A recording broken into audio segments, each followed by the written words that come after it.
Uyghur musafirlerini qabul qilishni teziltib, ularning Xitoyning ziyonkashligidan qo'g'dash to'g'risidagi qonun layihasi Amerika Kengəş palatasıdımı sunulgan. Reuters agentligining xabar qilishicha, Cumhuriyetçi Kengəş palata a'zosi Marco Rubio bilan Demokratçı Kengəş palata a'zosi Chris Coons 14 aprel Uyg'urlarning kishilik huquqini qo'g'dash qonun loyihasining yana bir nusxasini Kengəş palatasıdımı sungan. Mazkur qonun loyihasi buningdan bir qancha hafta avval Avam palatasida sunilgan edi. Bu qonun loyihasida Xitoyning ziyonkashligi tufayli Uyg'ur elidan qochgan Uyg'urlarga, shuningdek Qozoq, Qirg'iz qatorliq Uyg'ur elidagi turkiy millatlarga Amerikaning peshki nomli oldin o'ylashadigan musofirlar vizasi berish talab qilingan. Kengəş palata a'zosi Chris Coons bu vaqtdagi bayonotida Amerika Xitoy Xalq Jumhuriyatining Sharqi Turkistondagi kishilik huquq tafsirchiligiga qarshi davomli so'z qilish kerak. Biz yana Uyg'urlarga diniy va etnik kimligi sababidan ziyonkashlikka uchragan bu kishilarning hammasiga kapolatlik qilishimiz va qo'g'dishimiz kerak degan.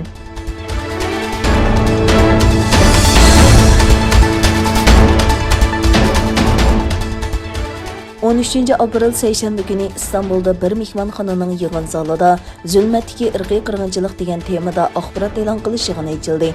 Yig'inda dunyo jamoatining Xitoyning Uyg'urlar ustidan elib berayotgan irqiy qirg'inchiligiga qarata sukut qilmasligi chaqiriq qilindi. Xitoy doiralari 2021 yili 2 aprel Zülməttiкі jang nomli hujjatlik filmni e'lon qilgan bo'lib, Xitoyning Sharqi Turkistondagi irqiy qirg'inchilik qilmishlarini oqlash va Sharqi Turkistonliklarni terrorchi qilib ko'rsatishga uringan edi. Bu yig'inda Xitoyning mazkur filmida o'tirg'a qo'ygan bo'xtonlari va to'qilma hikoyalarga dalil isbotlar bilan radiya berildi. Bu yig'in Xalqaro Sharqi Turkiston tashkilotlar birligi bilan Sharqi Turkiston kishilik huquqni ko'zitish jamiyati tarafidan birlikda o'rinlashtirilgan. Yig'inga Islom dunyosi ommaviy tashkilotlar birligi, Xalqaro musofirlar haq-huquqlarini qo'g'dash jamiyati, Sharqi Turkiston vaqfi qatorliq o'nlagan ommaviy tashkilotlarning mas'ullari va vakillari qatnashdi.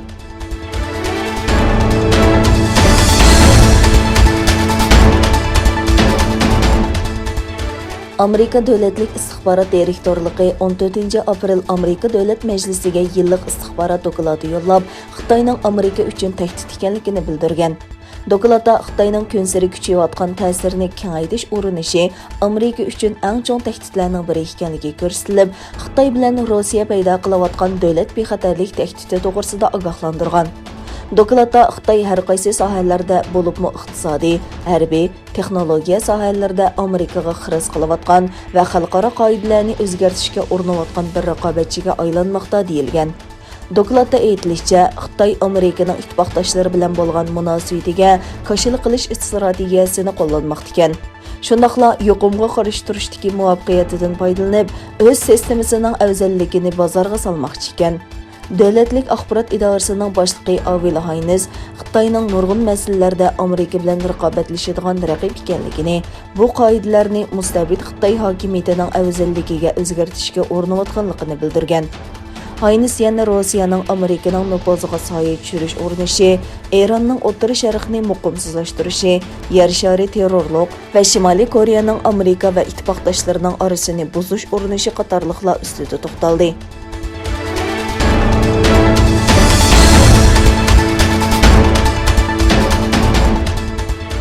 Norvegiya Xitoy davlatlik televiziya stansiyasining Xitoy yer shari televiziya tori CGTN axborot mulozimatining bu davlatdagi tarqatishini to'xtatdi.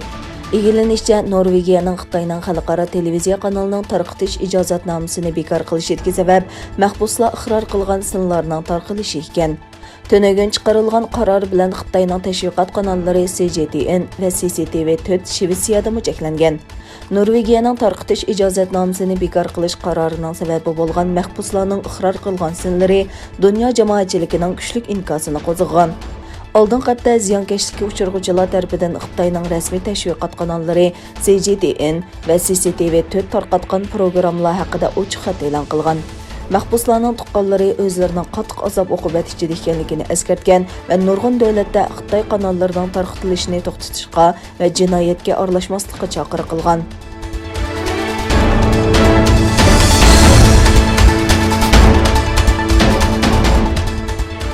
ئەنگىلىيە Tashqi ishlar ministri Dominik Raab Afg'onistonda vazifa o'tayotgan ئەنگىلىيە ئەسكەرلىرىنىڭ قەرەللىك ayrilishini qo'llaydiganligini bildirdi. Raab o'zining Twitter hisobidagi yozmasida davlatining Shimoliy Atlantik ahdi tashkiloti va Afg'oniston xalqining texmo tinch kelgusi bilan muqim Afg'onistonni qo'llaydiganligini bayon qildi. Raab ئەنگىلىيە ئەسكەرلىرىنىڭ ئافغانىستاندىكى قەرەللىك holda chekinib chiqishini qo'llaydiganligini eskartdi. ئەنگىلىيە davlat mudofaa ministri Ben Wallace yozma bayonotida Afg'oniston xalqining tinch va muqim kelgusiga loyiq ekanligini ko'rsatdi.